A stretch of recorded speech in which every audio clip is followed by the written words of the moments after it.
senhoras, senhores, meu bom dia, bom dia. Manhã de sábado, chovendo. Aliás, quero aproveitar para lembrar esse excelente governo que tem chovido bastante aqui no Sudeste e que, independente do sistema interligado nacional de energia elétrica, os reservatórios não estão mal, não. A bandeira extorsiva vermelha, que poderia ser substituída pela bandeira extorsiva amarela, né? E passar para verde, que seria uma ideal, porque chega de roubalheira, né? Esse absurdo que nós estamos culpados pelos problemas. Por que a distribuidora, as produtoras de energia não são responsáveis pelos riscos que correm? Por que nós, cidadãos, temos que cobrir o risco da falta de água? E por que essas empresas que vivem com lucros maravilhosos, a Enel registrou 80 milhões de lucro num trimestre, 80 milhões de lucro, que nós estamos pagando por isso? E por que o governo, que se é um governo sério, não bota ordem nisso aí? E o que nós estamos esperando da vida realmente? Só esse tipo de coisa? Pague-se e dane-se. Seria até interessante para colocar isso na bandeira. Imaginem, pague e dane-se. Só isso. Ordem e progresso seria substituído por uma coisa bem mais verdadeira, porque nós não temos ordem nem o progresso devido. Um país continental e rico como o nosso, no submundo. Desculpe, mundo subdesenvolvido. Submundo já é outro setor do país, que não dá nem para falar porque ele é muito amplo, extrapola as fronteiras, inclusive. Fantástico. Meu Brasil brasileiro é um doce, né? Como diria a vovó, quando olhava um atropelamento e com 30 mortos, ela dizia um doce. Realmente é um doce amargo. Mas fazer o quê, né? Bom, o motivo desse breve contato, né, depois de uma ausência, é atender o pedido de alguns amigos, né? Eu tenho realmente alguns seguidores, não muitos, mas fiéis e interessados. E temos um problema aqui fantástico. Por exemplo, uma das perguntas: por que a Petrobras, que é uma empresa que eu reputo uma das expressões máximas da canalice nacional, que aliás não é uma empresa brasileira, é uma empresa americana, né? Porque 600 mil acionistas, a maioria são eles que mandam. Apesar do governo deter uma parte importante das ações, ele permite que nós paguemos o preço extorsivo do combustível para satisfazer a ganância financeira e de enriquecimento dos seus acionistas, que compraram ação por R$10, por R$5, por R$2, R$1. Mas hoje são proprietários também. Bom, por que o dólar que está a 4 e pouco, estava 6, quase 6, e agora está 4 e pouco, e a Petrobras canalha anunciava assim: estamos aumentando o preço do combustível por conta do aumento do dólar. Maravilha, tá bom. E agora diminuiu? Vocês não diminuíram um centavo o preço extorsivo dos 7,80, 7,70, 7,60 ou R$8 da gasolina. Dá para explicar? Eu falei para eles: olha, meu querido e amigo seguidor, não dá para explicar. Só posso explicar uma coisa: compre um livro chamado Maracutaia, O Reino dos Canários. É um best-seller, foram lidos por mais de 10 pessoas, porque no Brasil ninguém lê nada. E quem lê mais de 10 livros sendo lidos é um best-seller. É um país realmente muito interessante. Bom, então você vai entender lá que eu estou vivendo um drama íntimo muito grande. Porque um livro de ficção que eu escrevi há 3 anos atrás, hoje em dia ele se tornou uma mais pura realidade em todos os seus capítulos. Inclusive com uma explosão demográfica dos canalhas. Caramba, explodiu! Eu achei que isso não ia acontecer nunca, porque o livro era de ficção. Maracutaia, O Reino dos Canários. Mas não. Nós estamos transformando a realidade no que era ficção. É mais ou menos como Júlio Verne. Né? Eu sou um Júlio Verne ao inverso. Júlio Verne fazia grandes perspectivas para um futuro maravilhoso. E eu estou chegando à conclusão que eu fiz uma perspectiva de um futuro desastroso, que eu não acreditei que aconteceu algum dia nesse país, mas infelizmente está em pleno vapor o caos instaurado. Aí o pessoal me diz assim: mas você não é Bolsonaro? Eu falei: claro que eu sou Bolsonaro. Jair Messias é o Salvador, ele é o Messias. Nós estamos na mão de uma canalha comunista ávida de poder e dinheiro, não nessa ordem, mas ávida. E ele quebrou isso aí. Mas Ninguém é perfeito. E o nosso amigo querido Bolsonaro não aprendeu a dizer não. Isso é uma palavra mágica que pode resolver muitos problemas. Você imagina se o STF diz assim: vou botar uma tornozeleira no Daniel Silveira, um deputado federal eleito pelo povo, com imunidades parlamentares, dentro da estrutura da Constituição que eu vou quebrar agora. Se o presidente olha e diz assim, não, eu duvido que isso fosse acontecer. Porque quem diz não tem o poder para dizer não. E fraco e covarde é aquele que não usa o seu poder. Não é o caso do Bolsonaro, claro, não é o caso, evidentemente. Mas se pressupõe que, tendo poder, teria que se usar o poder. Ah, mas isso não é constitucional. Ora, se nós formos falar em constitucional, o maior quebrador das regras da Constituição é o próprio Supremo Tribunal Federal, campeão mundial, e começou a mostrar os dentes naquela ocasião da Dilma, quando foi feito impeachment, ela tinha que ficar inelegível por 8 anos. Aí o STF achou que podia desconsiderar, porque ela era tão bonitinha, gordinha, simpática, inteligente, falava bem, sabia tudo, que 2 mais 2 é 5, uma mulher maravilhosa. Então, não botaram os 8 anos de inelegibilidade, como ela poderia ter ficado, deveria, por força do dispositivo constitucional. Eu poderia passar mais 2 ou 3 horas falando sobre o arrepio da Constituição pela mão do STF, mas isso aí é tão bobo, porque todo mundo está careca de saber. O fato real é que não há nenhuma oposição a isso. Por isso que o ministro foi a Portugal e falou: nós assumimos o comando do Brasil, nós somos o poder moderador, o nego só faz lá o que nós mandamos. E é isso mesmo, o STF está certíssimo. E ninguém diz não, ninguém faz nada, e nós estamos vivendo esse caos dessa ditadura do judiciário, que, aliás, esse mal-estar já voltou até a primeira instância. O juizado especial civil, ele está eivado de sentenças absurdas por juízes leigos e togados. Coisas que vocês não têm ideia do que está acontecendo em termos de justiça nesse país. É porque vocês não recorrem, porque não têm confiança, não acreditam, é uma instituição falida, é uma instituição que consome 2% do produto interno bruto para não produzir nada de bom, com raras exceções, é claro, tem sempre juízes maravilhosos, mas esse aí você vai contar nos dedos. Se querem ver o absurdo, Exército, Marinha, Aeronáutica e outros, um todo poderio, material caríssimo, consome 1,2% do PIB, 1,2% do PIB. A Justiça do Brasil consome 2% do PIB. Os juízes ganham 300, 200, 100, 50, 400, 500, 600 mil reais. E pague-se por isso. E a justiça é tão canalha, que criaram uma lei 90/95 que regula os juizados especiais cíveis, que diz assim: o juizado é regido pela simplicidade e pela oralidade. Primeiro que vocês não nem mais chamados para uma audiência, os caras julgam do jeito que querem, sempre a favor das empresas, particularmente as prestadoras de serviço. Aí foi criada uma lei muito legal, né, defesa do consumidor, que também é rasgada por esse judiciário, que não dá a mínima para você. E você é condenado, ou é improcedente absurdo. Quer ver uma improcedência absurda? Eu não gosto de contar historinhas que não foram vividas por mim. Quando eu comprei um sítio abandonado há 10 anos por um preço vil, porque não tinha nada para ser aproveitado nele, eu comecei a recuperá-lo. A primeira coisa que eu fiz, pensando no futuro, foi plantar árvores. Um homem, para ser considerado homem, tem que escrever um livro, ter um filho e plantar uma árvore. Eu plantei 318 árvores, orgulho disso. Algumas nativas e outras tantas decorativas. Plantei 300, frutíferas, 318 árvores pela última contabilidade.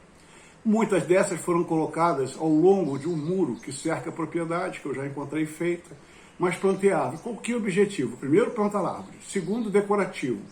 Árvores que dessem flores, etc., que tivessem uma estrutura bonita. E terceiro, para tirar a visão de dentro, de fora para dentro, para evitar o olho grande, o olho gordo, o olho do bandido, o avaliador. Vou entrar lá para roubar tudo, matar o camarada que mora sozinho, vou fazer uma festa. Até tentaram uma vez, foi muito engraçado. Depois eu conto isso. Então, eu plantei árvores. Essa empresa Enel, que é uma empresa que tem um monopólio, que ela diz quanto custa, quanto ela recebe, que é a Agência Nacional de Energia Elétrica corrupta, incompetente, mentirosa, inútil, e existe para não fazer nada que não seja em bem das empresas, ela deveria ser paga pelas empresas e não pelo trouxa otário do contribuinte, que paga rios de dinheiro para ela não fazer nada. A tal da Enel nunca tomou conhecimento que a Enel, são duas coisas parecidas, essa é uma gosto, Anel e Enel, né? Isso aí. A tal da Enel colocou o poste de transmissão de cabos dela a 15 centímetros do meu muro, que já existia antes do poste. A lei, o ABNT, essas coisas da engenharia, do CREA, etc., diz que tem que ficar no mínimo 1 metro, de 1 a 3, tá? 10 centímetros, 15. As árvores lindas decorativas que eu plantei atingiram os galhos, atingiram a rede, claro, tanto a rede de alta tensão quanto a rede embaixo, de baixa tensão de distribuição. Então atingiu, sabe o que eles fizeram? Disseram assim, sem pedir licença ambiental, sem conversar com ninguém, porque eles não precisam. Porque segundo a justiça canalha, todo o serviço público e as entidades públicas têm fé pública, tudo que ela diz é verdade. Então ela foi lá e disse assim, vamos podar as árvores do seu terreno, não falaram comigo não, entraram lá à força. Disseram assim, vamos podar as árvores que estão afetando a nossa distribuição e nossos fios. Estão entrando em curto, porque a empresa não quer colocar espaçadores entre os cabos, né? Espaçador é uma coisa muito cara. Aí então foi lá e não podaram, tanto que a justiça é tão burra que ela não sabe separar o que é poda e o que é corte. Está definido no Aurélio, em tudo que é lugar, poda e corte. Poda é quando você corta galhos, mas mantém a estrutura da árvore inteira. A Enel entrou na minha casa e cortou minhas árvores, na altura do muro, cortou as árvores. Fotografei, entrei na justiça, querendo indenização pelas árvores e pelo processo do meio ambiente que foi destruído. Imagina se eu corto uma árvore aqui, vai aparecer 50 árvores que eu plantei, que não tinha. Minhas filhas, vai aparecer 50 caras aqui para dizer que eu sou um criminoso ambientalista. Eu sou um bandido, tirou uma árvore. Então, para você tirar uma árvore, pede licença para todo mundo diz que é difícil, paga o maior mistério, cria um caso e te ameaçam. Olha, eu vou ver tua árvore, se tiver alguma coisa irregular lá, eu vou pegar você, hein? Te ameaça cheio de multas, coisa maravilhosa. Isso é um país dos canalhas. Bom, aí cortaram as árvores, eu fotografei, claro, peguei testemunha, jogaram todo o lixo das árvores dentro do meu terreno, claro, porque eles não vão limpar nada, porque eles só sabem fazer sujeira, né, sobre as duas acepções da palavra, e foram embora. Aí entrei na justiça.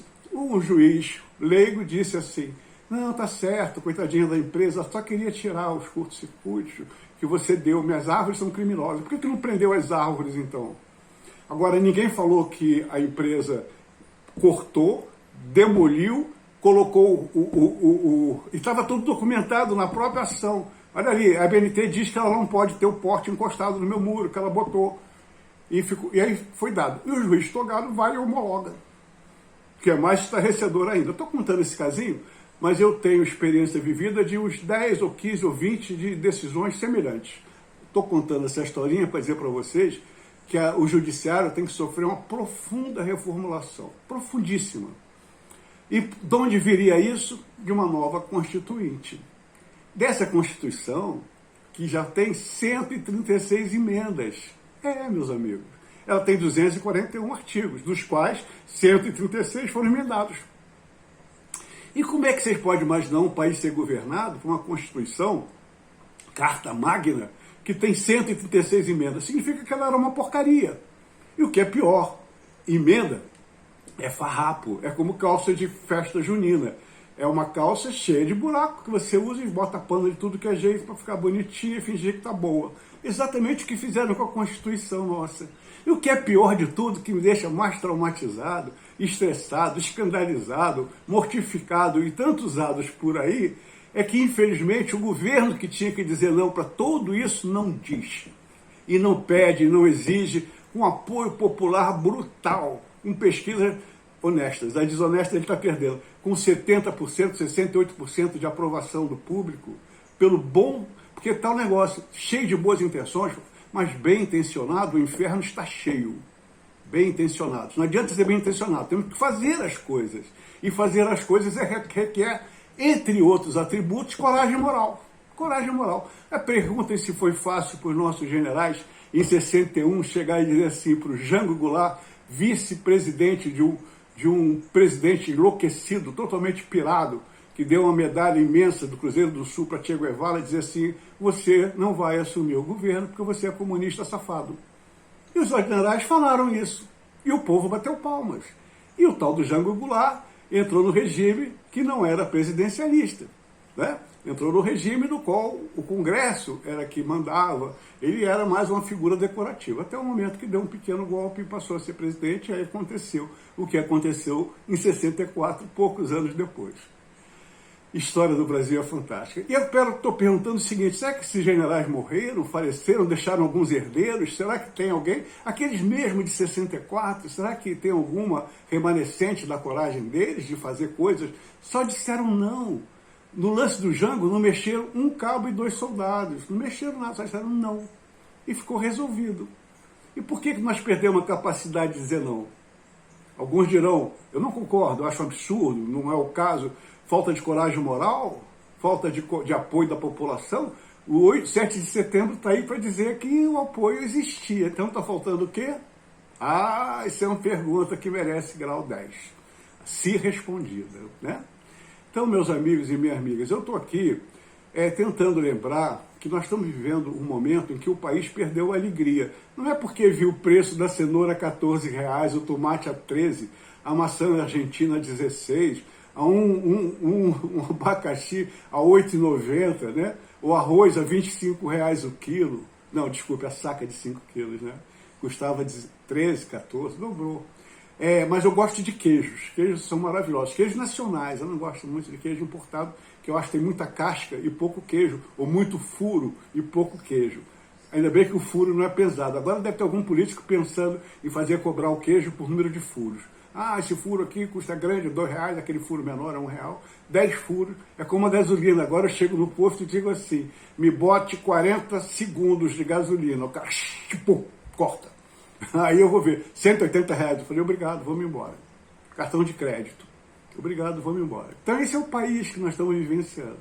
É um país alegre, abençoado por Deus, bonito por natureza, mas, e não é o povinho que é ruim não, hein, povo? Não é o povinho que é ruim não. O povinho não liga, o povinho é bom demais. Se não fosse bom, já tinha inventado a guilhotina, já tinha botado o rei na guilhotina, o pessoal todo, já tinha chamado Napoleão, tinha feito um monte de coisa boa. Mas o povinho é bom, deixa pra lá. Não, bobagem, não tem problema não. Eu posso até acreditar naquele rapaz que estava nos Estados Unidos, forte, gordo, bonito, com um carrão, falou assim, brasileiros, vocês são os ingratos. Estão reclamando da carne a R$10, a R$50. Aqui custa R$100 essa carne aqui no americano. Aí eu assim, olhando aquela postagem com 18.717 seguidores, né, aplausos, etc., falando mal do governo, eu pensei assim cá comigo, caramba, eu acho que tem retardado no mundo para tudo, né?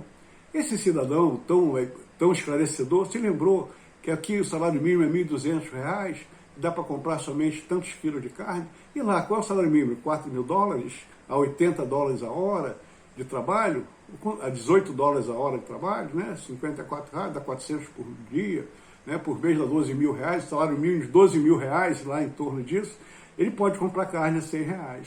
Aqui, não dá para comprar com R$1.200 de salário mínimo.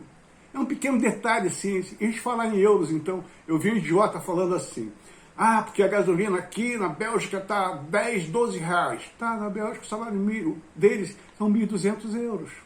€1.200 são R$10.000, um pouco mais. Aqui o salário mínimo é R$1.200, não é €1.200. Então, é por isso que nós somos o que somos. Um país subdesenvolvido, beirando o surgimento da sua performance no próximo livro, O Reino dos Canalhas de Hoje. Aí não é mais ficção, aí é tudo real, realmente. Eu lamento profundamente que nós estejamos chegando a esse ponto. E ainda preocupado com uma série de coisas, nós estamos aí à beira de uma eleição fatídica, onde os lobos famintos, uivantes, detonadores do patrimônio público estão beirando o gado. O gado somos nós, segundo as línguas modernas, né? Gado. Chama todo mundo de gado. Maravilha. É um país muito culto. Chama de clutch, os apaixonados. Tem um monte de porcaria circulando por aí que eu nem sei mais. Mas então, o que é legal nisso é que tem um Salvador, que no caso todo Salvador é o Messias. E esse Salvador está sendo bombardeado ainda de tudo que é jeito, estão bolando como é que ele não chega na eleição, ou se chegar vai perder. Aí eu me lembrei, bobamente, de duas coisas. Me lembrei de um ídolo nacional, muito tranquilo, fantástico, que o Lula adora, nunca leu porque o Lula não sabe ler, mas o tal do Stalin. Stalin falou, eu não estou preocupado com quem vota, eu estou preocupado com quem conta os votos. Esse é o nosso caso, quem é que vai contar esses votos? Sim, porque se a urna fosse realmente segura, boa, confiável, inexpugnável, olha que palavra linda, inexpugnável, poderia tirar o recibo do voto. Não podia? Se ela era tão boa, a própria justiça eleitoral diz que ela é maravilhosa, né? Por que não? Não tem nada, se ela é boa, não pode ser. Não, tinha um ditado romano também muito legal, se ela é honesta, não precisa provar que é honesta, não basta só dizer. Tem que provar que é honesto. E a prova está nos recibinhos lá, né? Vamos controlar quem é que votou em quem, vamos poder fazer a avaliação de que está tudo batendo. Não vai precisar ouvir aquelas conversas que a gente ouve de botequim. Pô, ofereceu para o cara, você ganha que me dá tanto que você ganha. Garante ao cara a vitória antes do pleito. Olha que maravilha. Então, meus amigos, minhas amigas, esse é um quadro tétrico que nós estamos vivenciando hoje, nesse país abençoado por Deus e bonito por natureza. E outra coisa ruim nisso tudo é a perda da confiança nas instituições e nos homens. Perda da confiança na instituição e nos homens. Nos homens que deveriam fazer com o poder na mão o que não fazem, não dizem não. E nos outros homens que só querem rapinar os cofres públicos em seu proveito, como foi feito nos últimos 20, 30 anos pelo pessoal da esquerda, ladrão de carteirinha, e que todo mundo sabe e nada acontece. Então, nós tínhamos que ter uma nova Constituição, fazer um novo sistema legislativo que funcione, não essa pouca vergonha que o cara diz assim, vamos deixar botar a tornozeleira nele, porque senão eles vão prender todo o Congresso, porque todos nós somos corruptos ou ladrões. Pô, brincadeira, né? Todo mundo está devendo, então deixa o STF prender todo mundo, botar a tornozeleira no pescoço, aonde quiser, porque não dá para encarar, senão eles abrem lá um negócio qualquer e botam a gente em cana. Tem processo rolando há 50 anos lá que nem... Já prescreveu 10 vezes e continua por isso mesmo. Esse é o país que nós estamos vivendo hoje. Total insegurança jurídica, né? Total insegurança legislativa. Havia um ditado, hoje eu estou pelos ditados, né? Havia um ditado italiano que dizia, ora, se as leis não são boas, mudem-se as leis. Aqui não, mudam-se os homens, mudam-se as situações, e as leis idiotas, ridículas e totalmente absurdas permanecem. Como o tal do Código Nacional de Trânsito, está cheio de idiotice lá, afetando a vida de todo mundo e ninguém faz nada, nem o presidente. Já falei 10 vezes que tem que rever o Código Brasileiro de Trânsito, porque só tem absurdo, tipo, a multa é vinculada ao carro. Se o cara não pagar, o carro paga. Vai cobrar do carro e não do atual proprietário. Isso acontece, está acontecendo hoje, com todo mundo, inclusive comigo. Multa pretérita de um dono que não pagou a transferência, foi transferido já 3 vezes. Mas uma transferência, Deus sabe aonde, não foi paga, estão cobrando 10 anos depois. Aí a justiça diz assim, prescreve em 5 anos. O Detran diz, não me interessa, quero o dinheiro. E fica por isso mesmo. Tem mais, campeões da corrupção abrindo a boca como o Detran do Rio de Janeiro, que é campeão da corrupção. Se tiver dúvida, eu posso colocar ele com o Detran também, mas posso colocar com outros lugares também, que são concorrentes pesados. Bom, então, esse é o quadro que nós estamos vivenciando. E cabe aqui uma pergunta. Qual é a solução, meu povo? Qual é a solução, presidente? Qual é a solução? O que é que nós vamos fazer daqui para frente? Vamos esperar o quê? Tinha uma manifestação para 31 de março, acho que não houve. Não sei quando é que vai ter outra. Qual é a previsão? Será que as manifestações já entraram em descrédito também, em função dos não que não foram dados? Historinhas para cima, historinhas para baixo, sem solução? Eu acho que a responsabilidade atual de Bolsonaro é muito grande em relação ao futuro e aos destinos da pátria. Se ele cair, e estão tentando fazer isso de todos os modos, vão tentar talvez com uma tentativa de assassinato, ou através de macumba para ele ficar doente e morrer, uma boa macumba, magia negra, um voodoo, quem sabe, e depois, ou então fraudando as urnas. Alguma coisa vai acontecer para ele não ganhar. E isso é uma coisa que nós temos que tomar certas medidas preventivas para evitar, né? Procurar um bom pai de santo por um lado, né? botar uma segurança que não seja enlouquecida com ele, porque ele não respeita nada da segurança, sai por tudo que é lado querendo fazer tudo que é loucura, os caras correndo atrás que nem os malucos. Na hora que matarem ele umas 3 vezes, vão dizer que a culpa é da segurança. E não é. Ele tem que aprender a usar a segurança dele, que não está funcionando legal, porque ele não deixa funcionar. Bom, e o restante é poder encarar os bandidos de plantão e dizer não para eles. Se Deus colocou Jair Messias nessa posição, não é para entregar a rapadura para os bandidos, eu acho. E acho que ele devia tomar um certo cuidado com isso. Bom, isso é apenas a opinião de um patriota insatisfeito. Mas eu acredito que existam muitos outros patriotas muito insatisfeitos também como eu. Acho que precisamos fazer apologia, colocar uma lei que é obrigatório o presidente dizer não para algumas coisas absurdas quando atingirem as instituições da pátria. Mas mais do que isso, atingirem o povo. O povo seria o objetivo dos governos, mas não é. Está preocupado com coisas que não são do povo. O povo é o dia a dia do povo. O dia do povo não é comprar abóbora a R$8 o quilo. O dia a dia do povo não é ter um sistema de saúde falho. O dia a dia do povo não é ter uma polícia que não funciona, uma segurança que não é proporcionada. Existem muitas coisas do dia a dia do povo. Seria tão bom se os governantes um dia saíssem das suas cadeiras aveludadas e andassem pelas ruas. Iam perceber quantos absurdos são vistos. Ah, paguei R$13 na passagem do ônibus. Ah, esqueci meu guarda-chuva em casa e o ônibus de ar-condicionado chove dentro dele. Mas não há problema não, porque essa cadeira que eu peguei não está quebrada, dei sorte dessa vez. Esse é o povo. Esses absurdos que são totalmente inatacados pelo poder público, que tem fé pública segundo a justiça péssima que nós dispomos, acha que eles têm toda a razão. Não, o Detro fica arrastando o carro dos outros, mas não vai lá os ônibus, porque ganha propina, porque tem corrupção à vista, não sei. Não acredito, são órgãos com fé pública, segundo a justiça. Por que não se investiga todos os defeitos, todos os absurdos que acontecem e que são passados com a mão pela cabeça desses transgressores, enquanto outros são penalizados brutalmente? Eu me lembro muito de umas personagens heróicas, tipo Zorro, Robin Hood. São pessoas que se revoltaram contra isso que nós estamos vivenciando hoje. Eu não sei se teria algum meio de ressuscitar o Zorro, Robin Hood, comprar uma flecha, em vez de flecha, colocar uns mísseis na mão dele, para tentar resolver esse imbróglio que nós estamos vivendo hoje. Total falta de segurança em todos os aspectos da vida do cotidiano, por conta da falta de capacidade do governo de governar. Municipal, estadual e federal também. Vamos ver, vamos torcer aí, vamos rezar. Vamos orar ao Senhor, como diria a minha amiga aqui, aleluia. Aleluia, aleluia, aleluia. Um bom dia para todos, um bom fim de semana e que Deus, esse ser supremo, celestial e maravilhoso, Deus, ó Deus, onde estás que não me ouves? Câmbio, muito obrigado, uma boa noite.